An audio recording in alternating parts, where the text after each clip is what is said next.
शिवा, बेटा शिवा, शिवा क्या सोच रहा है बेटा? चल खाना खा ले। माँ, पापा शराब पीना कब छोड़ेंगे? तू टेंशन क्यों लेता है बेटा, मैं हूं ना। लगता है मुझे पढ़ाई छोड़नी पड़ेगी। क्यों, क्या हुआ? हुआ क्या माँ, स्कूल की फीस कभी टाइम पर पहुंचती नहीं। इस बात के लिए मुझे टीचर की भी सुननी पड़ती है। मेरे सारे दोस्त ऐसे देखते हैं जैसे मैं एक भिखारी हूँ। शराब हमारे पापा पीते हैं और लोग हमें बुरी नज़र से देखते हैं। हमारी कहीं कोई इज्जत नहीं है माँ। ऐसे क्यों कहता है पगले? पापा को समझाएंगे, तू चिंता मत कर। माँ, आज मैम ने बोला है 2 दिन के अंदर अगर मेरी फीस जमा नहीं हुई ना तो मैम ना क्लास में बैठने देंगी और ना एग्ज़ाम में। आप मेरी फीस जमा करवा दो ना। हाँ हाँ मेरी बच्ची, सब हो जाएगा। कल करती हूँ कहीं से पैसे का इंतजाम। माँ, आपको तो बुखार है। अरे कुछ नहीं, वो खाना बनाया था ना तो आग की तपन से शरीर गर्म हो गया है। आओ खाना खा लो।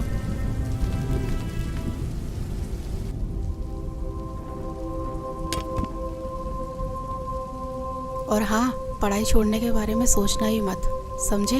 वरना जिंदगी नर्क से बदतर हो जाएगी। करती हूँ तेरे पापा से बात।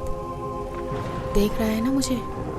अगर उस जमाने पे पढ़ाई पे ध्यान दिया होता तो आज तेरे पापा के साथ रहने के बजाय अलग कमा के खा रहे होते।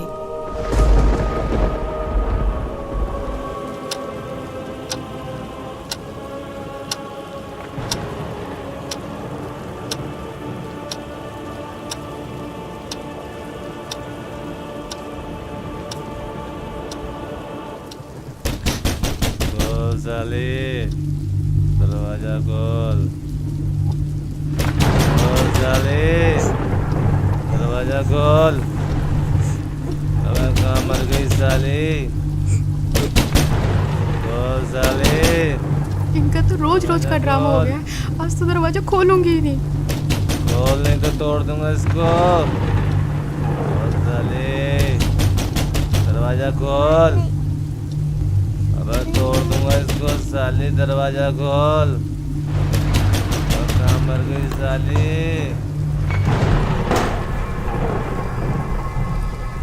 तू करती क्या रहती है साली? इतनी देर लगती है दरवाजा खोलने में? बोल हरामजादी, क्या कर रही थी? देखो मेरी बात सुनो, आप रोज रोज पी कर आते हो, बच्चे भी डर जाते हैं। तू मुझे समझाएगी? अब मुझे तुझसे सीखना पड़ेगा कि घर कब आते हैं और कैसे पीते हैं। तू मुझे समझाएगी साली? तू मुझे सिखाएगी साली? तू मुझे समझाएगी साली? तू मुझे समझाएगी? मुझे समझाएगी?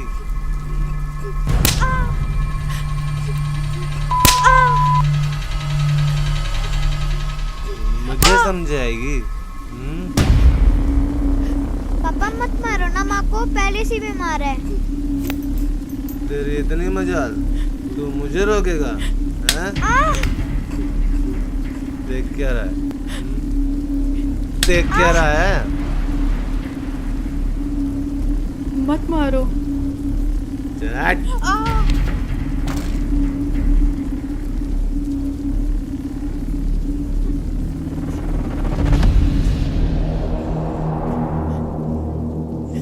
तू मुझे मारेगा साले?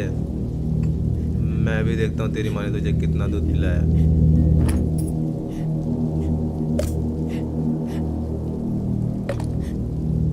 आजा मार, मार साले, मार।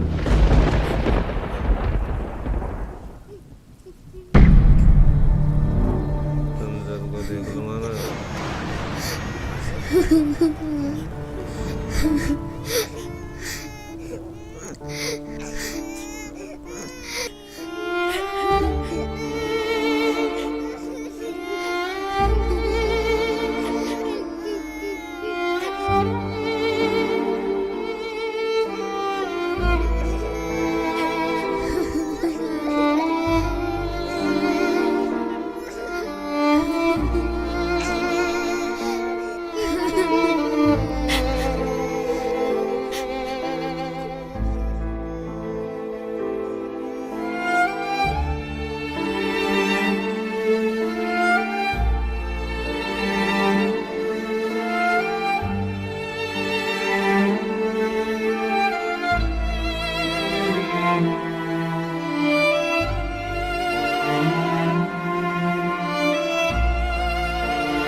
जी टिफिन। सुनो,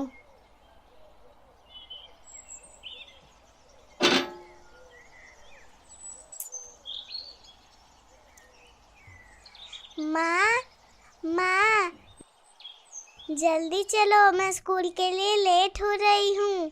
हाँ हाँ मेरी बच्ची, बस 2 मिनट, मैं अभी तैयार होके आती हूँ।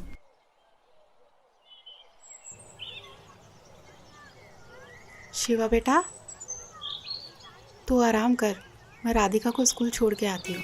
ठीक है माँ।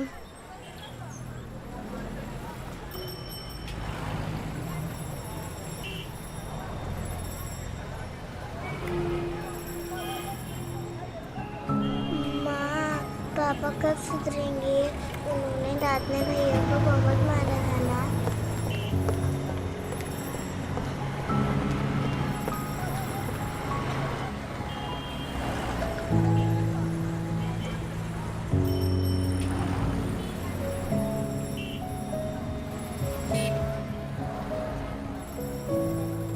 हे भगवान, कब तक इन बच्चों को दिलासा दूँ? मेरे होते हुए मेरे बच्चे नर्क जैसे जिंदगी जी रहे हैं। इससे अच्छा तो हम मर जाते, वो बेहतर होता। कम से कम रोज रोज की मार पिटाई और समाज में जलील होना तो बंद होगा।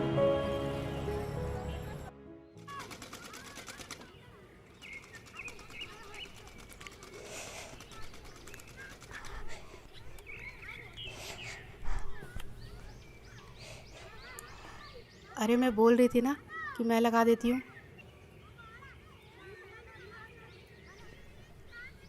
ला, मुझे दे। ठीक है।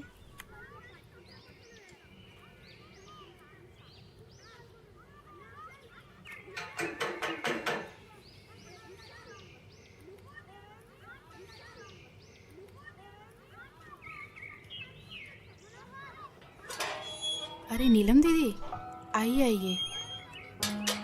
और पुष्पा बहन, ठीक हो आप?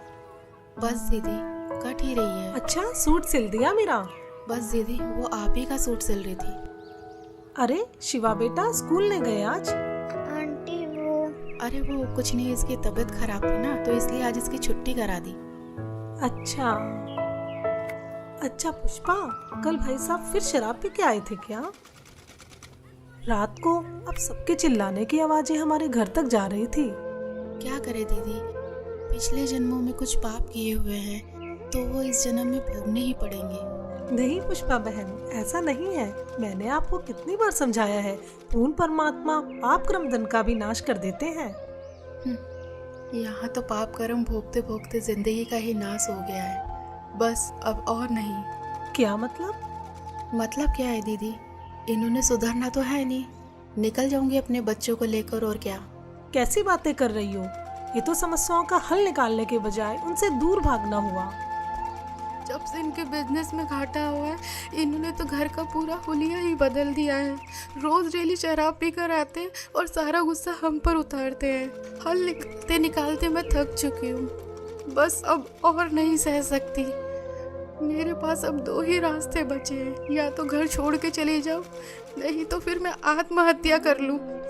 नहीं पुष्पा, ये बिल्कुल गलत है, और आत्महत्या तो महापाप है। पुष्पा, अगर इस नरक भरी जिंदगी से निकलना चाहती हो तो उसका एक ही रास्ता है, जिसके बारे में मैं तुम्हें बार बार समझाती हूँ। तुम बस एक बार संत रामपाल जी महाराज जी से नाम दीक्षा ले लो, फिर देखना तुम्हारा जीवन कितना सुखमय हो जाएगा। एक सच्चे संत के पास हर समस्याओं का समाधान होता है। अच्छा मजाक करती हो दीदी, भला नाम दीक्षा लेने से भी इनका कुछ हो सकता है क्या?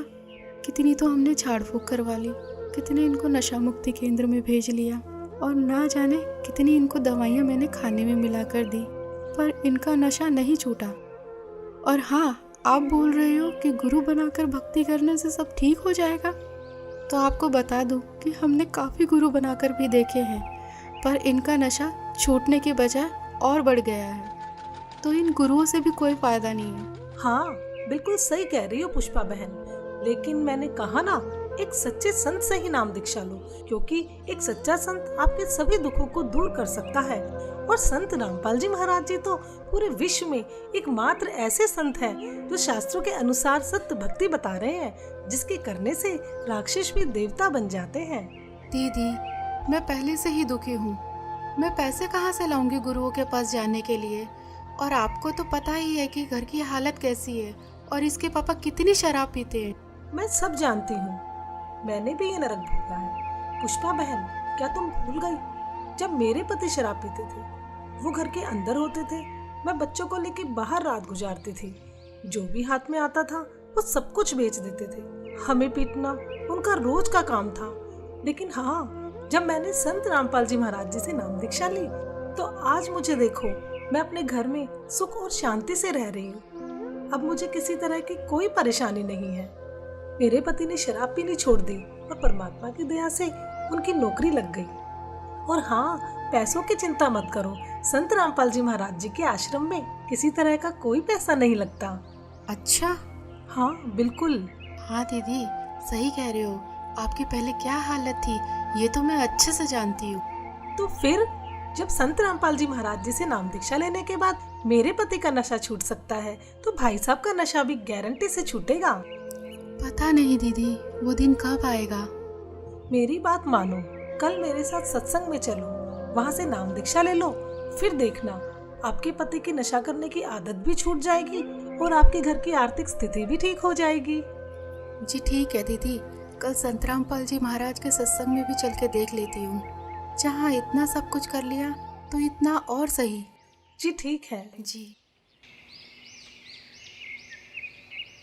अगले दिन पुष्पा नीलम के साथ सत्संग में तो चली जाती है, लेकिन उसको नहीं मालूम था कि इस बारे में रमेश को भी पता चल जाएगा।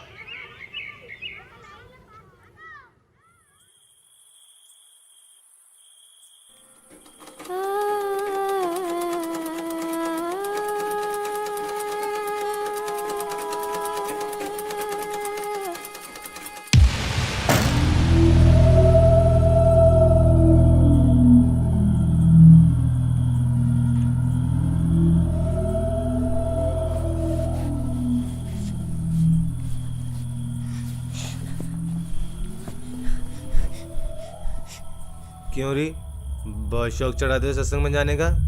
मुझसे पूछे बगैर तेरी हिम्मत कैसे हुई घर से बाहर जाने की? हैं? कोई और जगह नहीं मिली पूरी दुनिया में? सत्संग में जाती है साली, सत्संग के बहाने कहाँ जाती है? आप जैसा शराबी कबाबी कभी नहीं समझ सकता सत्संग की कीमत को। दूर रहो मुझसे। अपना जीवन तो बर्बाद कर रखा है और हम भक्ति करें ये भी नहीं देखा जाता आपसे। मुझे पता है क्या होता है तेरे सत्संग में। बकवास करने जाती है तू वहाँ, बस यही दिन देखने को रह गए थे। नाक कटा के रख दी तूने मेरी। और खबरदार, आज के बाद सत्संग का नाम भी लिया तो यहाँ चल खाना लगा।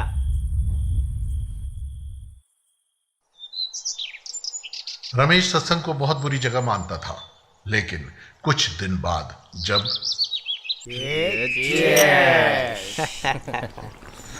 हाँ यार, छोड़ ना, क्या क्या। अबे कौन है साला? अरे दिनेश। अरे पूछ आ जाएगा कि नहीं? अरे दिनेश। हाँ सुमित। अरे क्या हाल है मेरे भाई? आज आए क्यों नहीं यार? अरे कुछ नहीं, वो बस ऐसे ही।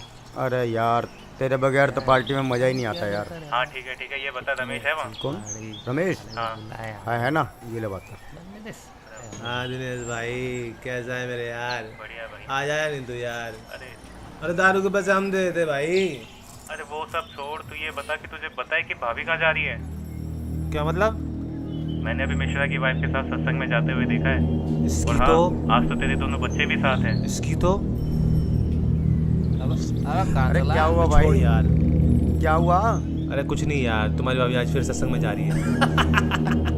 अरे समझाने उसे, बिगड़ जाएगी वो।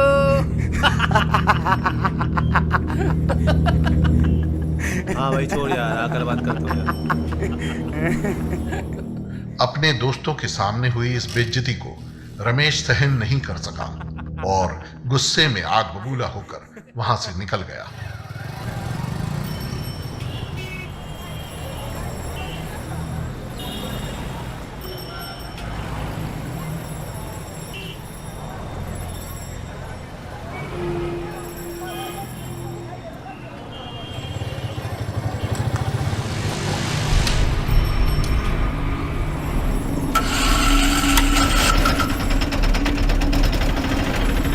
चल साली, आज तेरा सत्संग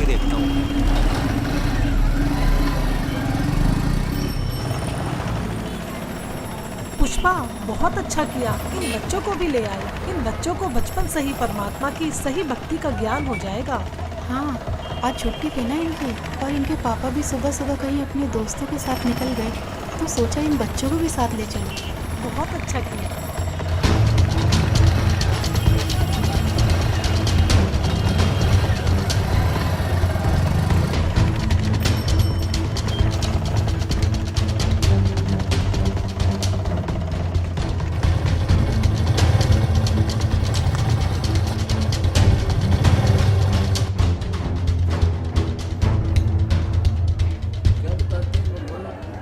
परमात्मा हमें याद दिलाते हैं।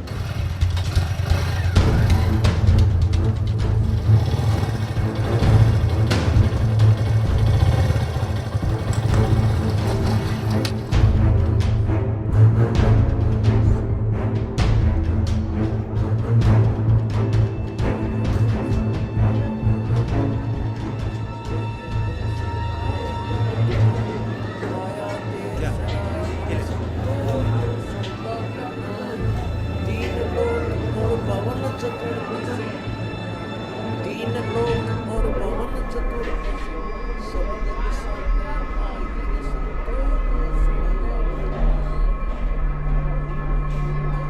दुगने तिगने किए चौगने, दुगने तिगने किए चौगने, किन मूल गवाई रे संतो यो सौदा फिर नाही, यो सौदा फिर नाही रे संतो ये सौदा फिर नाही।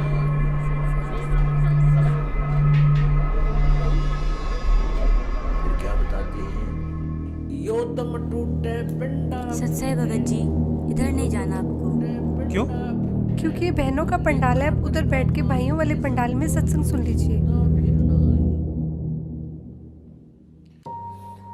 उस दरगाह में मार पड़ेगी, उस दरगाह में मार। आश्रम में सभी को सत्संग सुनते हुए देखकर रमेश भी उन्हीं के बीच शांति से बैठ जाता है।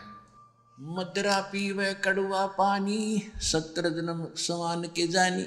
ओए, एक बार शराब पीता है तो 17 जन्म कंटिन्यू कुत्ते की योनि में जाओगा वो, एक बार। और जिसने बोतल की बोतल खाली कर रखी है उसका तो पता नहीं 1000 जन्म हो गएगा, 2000 जन्म कुत्ते के। और कुत्ते का जन्म तो कब तेरा। अब तो अफलातून पी के घुटी ला के शराब की और टिट्टी पाक जाए, और पत्नी रोवा खड़ी खड़ी कि ये रोटी खा ले ना मरेगा। वह थाली लेकर जाएगी, रोटी खा लो, और वो मारेगा ठोकर, दूर आ जा। वो पड़ेगी सारा दूर जाके पड़ेगा भोजन। और फिर उस दुष्ट आत्मा के साथ क्या होगा, कुत्ता बन के क्या खाएगा। जब तो ठोकर मारा था थालियों के, कुत्ता बनेगा। और फिर भूख लगेगी, सारी रात भौंकेगा, गली में पड़ेगा गर्मी सर्दी में। सुबह उठते ही कहाँ जाता है कुत्ता, रसोई में। मैं कहा उसने भोजन की, ऐसे ऐसे कर कर सीधा जाएगा जैसे कोई टोकनी है कोई नहीं, कि भूख लग रही डट्टा जाना। अब वहाँ रसोई में अब कौन पढ़ दे उसको, मूर्ख को। कोई देख लेगा घर का सदस्य, पहले उसको करेगा तो, पर वो कानों पर घटाड़ा करे, भूख लग रही जोर की, सीधा ही चल पड़ता है वो। फिर उठा कर लठ उसके कड़े में ठोकेगा कमर में, फिर ट्या ट्या ट्या करता जाएगा गली में। फिर कुछ देर के बाद कुछ भूल सी पड़ेगी डंडे की, फिर सोचेगा भूख तो क्यों अंदर है ही, फिर दूसरे मकान की तरफ चलेगा। वहाँ उसके भाग और दुर्भाग्य, उसने कोई टूक मिला या लठ मिला या जूत मिला। जब वहाँ भी उसकी सेवा लठ से होगी तो फिर वो प्रयत्न छोड़ देता उस दिन का। फिर वो बाहर भागता जंगल की तरफ। वहाँ क्या खाता है, टट्टी खा के आता है। अर्ध पी कर शराब मारा था ठोकर। तो ये कर्म याद दिलाए जाते हैं। ये किसी डोम बाट के गीत नहीं भाई, भगवान की बताई हुई गाथा। और जिन महापुरुषों ने इसका लाभ उठाया वो आपके प्रत्यक्ष कर दिया, और दास ने इसका अनुभव हुआ, और आप भी पार हो गए। इस ज्ञान को जितना फैलाओगे आपको उतना ही पुण्य मिलेगा। ये सत्कर मान लेना। सभी आपके भाई बहन हैं, भटक रहे हैं, प्यार से समझाना, क्योंकि प्यार से मानेंगे एक बार तो सबको रिएक्शन होगा ही होगा, क्योंकि काल बैठा है। ये बानी सुना दो, उनको कोई चिप दे दो, वो सुनते रहेंगे, काल भाग जाएगा, फिर वो अपने आप यहाँ आएंगे। आपके भाई बहन विश्व के प्राणी सब एक परमात्मा के बच्चे, ये ध्यान रखना।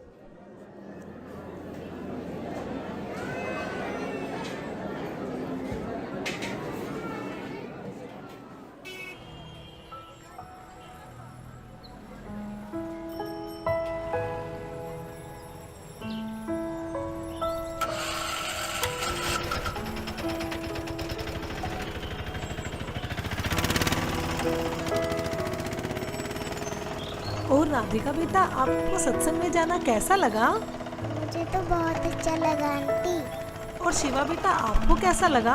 आंटी जी, सत्संग में जाना तो मुझे भी अच्छा लगा। अब डर है कि पापा पिटाई ना करे। बस दीदी, अब तो परमात्मा ही दया करेंगे।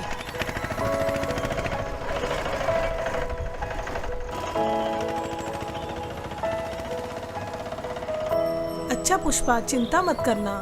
सत साहेब जी। अच्छा बच्चों, सत साहेब।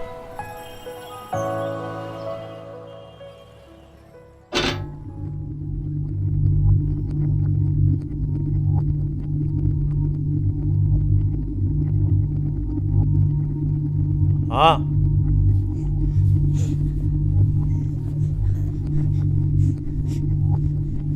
कहाँ गए थे तुम?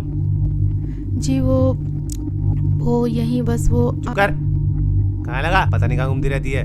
जी ठीक है, लगाती हूँ।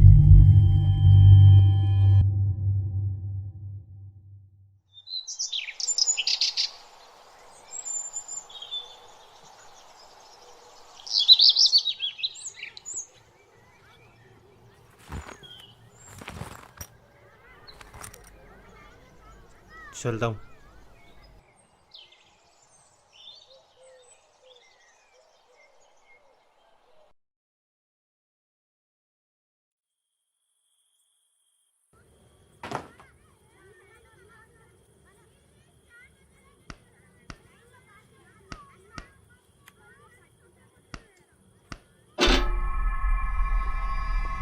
माँ,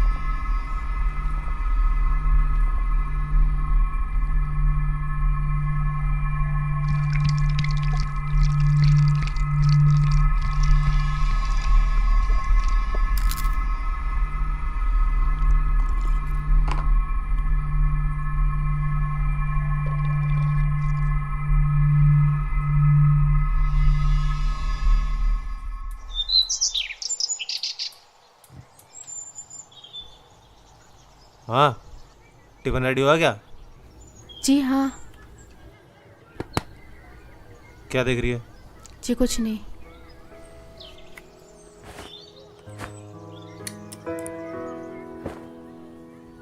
बच्चों की फीस जमा कराई क्या? जी नहीं, वो अभी नहीं। ये ले पैसे, बच्चों की फीस जमा करा दियो।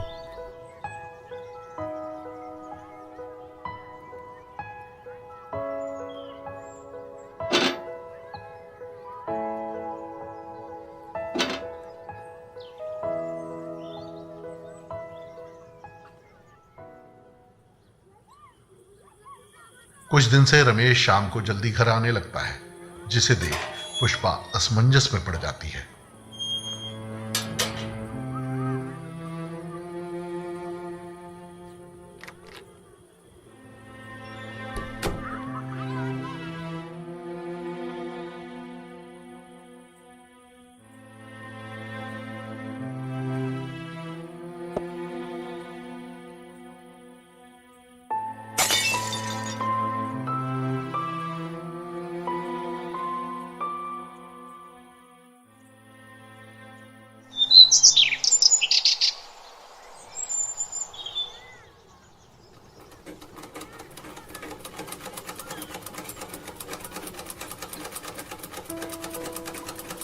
माँ, पापा आजकल दारू घर पर लाकर क्यों पीने लगे?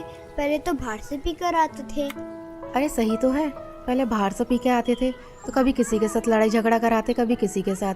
अब ये तो है कि घर पर ही लाकर पीते हैं और बाहर वालों की भी नहीं सुननी पड़ेगी हमें। हाँ माँ, आजकल उनके स्वभाव में भी बहुत बदलाव आ गया है। लड़ाई झगड़ा और गाली गलौज भी बहुत कम कर दिया है। सही कहा भैया, अब तो मम्मी की पिटाई भी नहीं करते। हाँ, लगता है ये सब गुरुजी का ही चमत्कार है। हे परमात्मा, दया करना।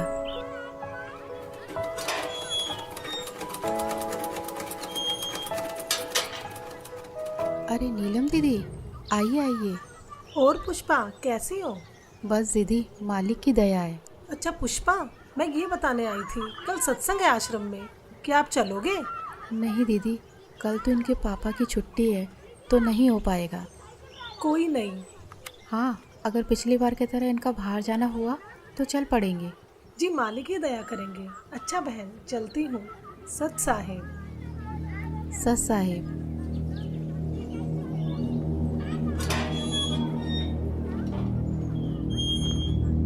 क्या करने आई थी ये? कुछ नहीं जी, वो बस ऐसे ही इनके कपड़े थे तो पूछने आई थी। चल चुप कर, बकवास करती रहती है। और हाँ, कल सुबह मुझे जल्दी जाना है, खाना जल्दी बना दियो, कहीं सोचो छुट्टी है मेरी। जी ठीक है। रमेश की इस बात को सुनकर पुष्पा खुश हो जाती है कि ये सुबह जल्दी निकल जाएंगे तो मैं सत्संग में जा पाऊंगी।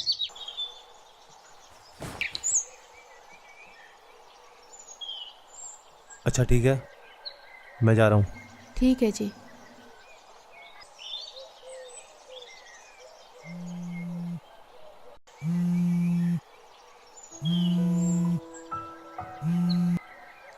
हाँ नीलम दीदी। जी दीदी। हाँ दीदी, मैं 5 मिनट में तैयार होके आती हूँ। जी जी जी जी। माँ, हमें भी ले चलो ना सत्संग में।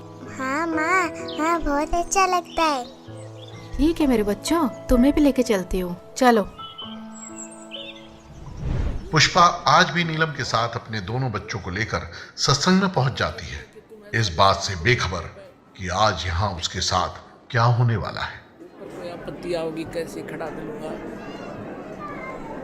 और क्या बताना चाहा था, जो परमात्मा 18 लाख व्यक्तियों को और 3 दिन तक भोजन भंडारे, लड्डू, जलेबी, कचौड़ी, पकौड़ी और दोहर और असरफी दे सकता है एक झोपड़ी में बैठा व्यक्ति, वो समर्थ कितना है। और आपको क्या नहीं दे सकता, पूरे विश्व को खिला सकता, वो पूरे असंख्य ब्रह्मांडों को 1 सेकंड में सब कुछ भर दे, हरा भरा कर दे इस पृथ्वी को, और आपका घर भर दे पूरा।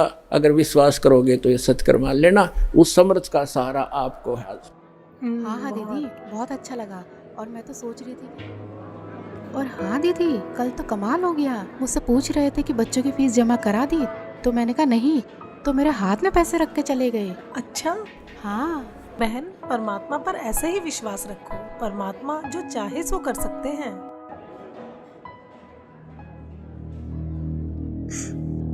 पापा, पापा, माँ, हाँ बेटा। पापा। अरे पुष्पा जाओ। नहीं दीदी, मैं नहीं जा रही। जाओ जाओ।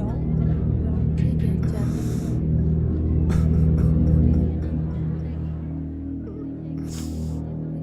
मुझे माफ कर दो परमात्मा, मैं पापी हूँ मालिक। क्या हुआ जी?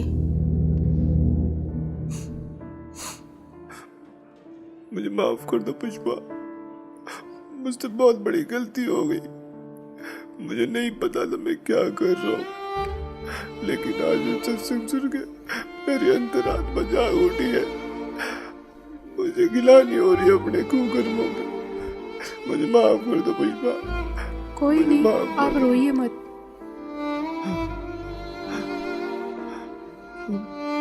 शिवा बेटा, मुझे माफ कर दे बेटा। मैं आज के बाद कभी भी तुम्हें शिकायत का मौका नहीं दूंगा। राधिका बेटी, तेरे पापा सुधर गए बेटा, मैं प्रॉमिस करता हूँ मैं शराब को कभी हाथ भी नहीं लगाऊंगा। मुझे माफ कर दो बच्चों। नीलम बहन जी, आपका बहुत बहुत शुक्रिया जो आपने मेरे पूरे परिवार को यहाँ का रास्ता दिखाया। कोई बात नहीं रमेश भैया, लेकिन एक बात बताओ, आपको ये ज्ञान कैसे समझ आया? पिछली बार जब आप पुष्पा और दोनों बच्चों को यहाँ पर लेकर आए थे ना, तब मैं यहाँ आया था। उस दिन मैं आप लोगों के पीछे पीछे यहाँ तक आया था, ये सोच के कि यहाँ कुछ गलत काम होते होंगे तो इन लोगों को रंगे हाथ पकड़ूंगा। लेकिन मैं गलत था, क्योंकि सत्संग में जो बातें बताई गई उसे सुनकर तो मेरा दिमाग ही घूम गया, जिसके बाद मैं किसी को बगैर बताए यहाँ से निकल गया और आश्रम से जीने की राह पुस्तक भी ले गया। बस इस ज्ञान को मैं अच्छे से समझना चाह रहा था कि आखिर सच्चाई क्या है। मैंने घर जाते बुक को पढ़ना शुरू किया और टीवी पर जो संत रामपाल जी महाराज जी का सत्संग आता है उसे सुनने लगा। मैं ये बिल्कुल भी नहीं चाहता था कि पुष्पा और दोनों बच्चों को ये पता चले कि मैं संत रामपाल जी महाराज जी का सत्संग सुनता हूँ। मानो एक रूटीन सा बन गया हो कि शाम को घर आकर दारू पीता था और सामने सत्संग भी चला देता था। जीवन वो कोढ़ से दुख होता हो, कुष्ठ से, इतना कष्ट आपको माँ के गर्भ में उस पीरियड में हो जाता है। तो उस समय ये परमात्मा से बार बार प्रार्थना करता है, हे प्रभु, हे मालिक, एक बार इस नरक से निकाल दो। वहाँ इसको याद भी होता है कि तू ये कष्ट किस लिए भोग रहा है। उसको याद होता है उसमें कि मैंने पहले बहुत से मनुष्य जन्म प्राप्त किए, साधना की नहीं, और जिस कारण से 84 लाख योनियां भी भोगी, कुत्ते गधे सुअर के जीवन उसको खूब याद आते हैं। फिल्म चलती रहती है उसकी। तो फिर ये कहता, भगवान एक बार इस नरक से निकाल दो, सदा आपको याद करूँगा, परम संत की खोज करूँगा जैसा कि आपने बता रखा है, और सत साधना करूँगा भगवान, केवल अपने पेट के लिए कार्य भी करूँगा लेकिन आपकी याद नहीं भूलूँगा। अब परमात्मा कहते हैं बाहर आ जाता है प्राणी और आते ही सबसे पहले भगवान भूलता है, बाकी सारी बकवाद याद कर लेता है। शराब पीनी, मांस खानी, सिनेमा देखना और 36 फंड, बड़ी कोठी कार बनानी। तो कहते भगवान बोल कर सब कुछ याद कर लेता है ये। फिर परमात्मा ही याद दिलाने आते हैं उसको। सत्संग सुनते सुनते मुझे कुछ ज्ञान भी होने लगा और दारू से तो मुझे नफरत सी हो गई थी।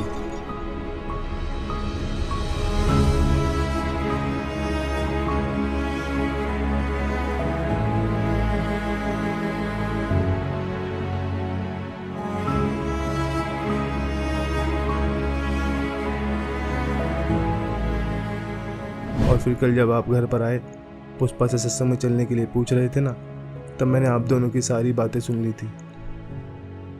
मैं बिल्कुल भी नहीं चाहता था कि पुष्पा और दोनों बच्चे मेरी वजह से सत्संग में ना जा पाए, इसलिए मैंने पुष्पा से झूठ बोला कि मुझे सुबह कहीं बाहर जाना है।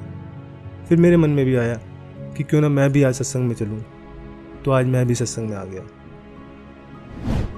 संत रामपाल जी महाराज वाकई में पूर्ण संत हैं, जिन्होंने मेरे पूरे परिवार के साथ साथ मुझे भी यहाँ खींच लिया और मेरे अंदर के राक्षस को मारकर एक देवता बनने का रास्ता बताया। सुबह का भूला यदि शाम को घर आ जाए तो उसे भूला नहीं कहते। और अब आप संत रामपाल जी महाराज जी का ज्ञान समझ गए हो, तो इससे बड़ी खुशी की बात और क्या होगी। जी, अब मुझे भी नाम दीक्षा दिला दीजिए, जिससे मेरे पाप कर्म कुछ हल्के हो सके। हाँ हाँ, क्यों नहीं भाई साहब, आइए। जी हाँ बच्चों, चलो। आज रमेश भी संत रामपाल जी महाराज जी से जुड़ जाता है और अगले ही दिन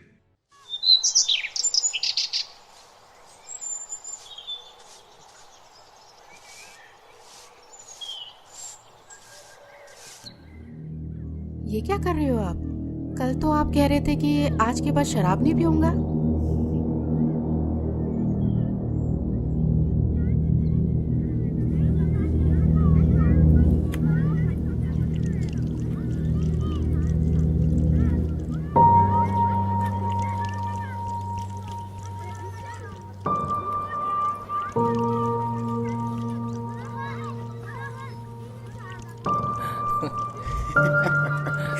कल तो पुलिस वालों ने बहुत मारा यार। अबे देख देख। अबे रमेश, ये क्या कर रहा है यार तू? पागल हो गया क्या? क्यों? अबे इतनी महंगी दारू तू नाली में गिरा रहा है। भाई मैं पागल हुआ नहीं हूँ, पागल था, लेकिन अब मैंने संत रामपाल जी महाराज जी से नाम उपदेश ले लिया है। और मुझे अब ये ज्ञान भी हो गया है कि इसे पीने के बाद कितना पाप लगता है। सोचो एक आकर बिल्ली आज को चली। हाँ यही समझ लो। अबे तो गिराने से क्या फायदा, हमें दे दे। भाई जब मुझे ज्ञान नहीं था ना तब तक मैंने तुम्हें खूब पिलाई, लेकिन अब मुझे ये भी पता चल गया है कि ये चीज़ मैं किसी को पीने के लिए भी दूंगा ना तो भी मैं पाप का भागी बनूंगा। तो ये जहर मैं अब किसी को भी नहीं दे सकता। चल यार, ये तो बाबा बन गया है। अंकल जी यही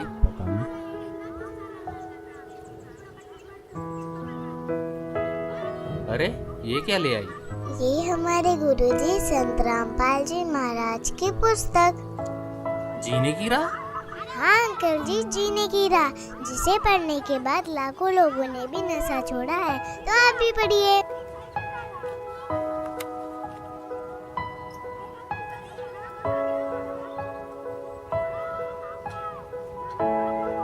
हाँ राधिका बेटा, आपने बोला है तो हम जरूर पढ़ेंगे। अच्छा तो बोलो फिर। बंदी छोड़ सतगुरु रामपाल जी महाराज की जय हो।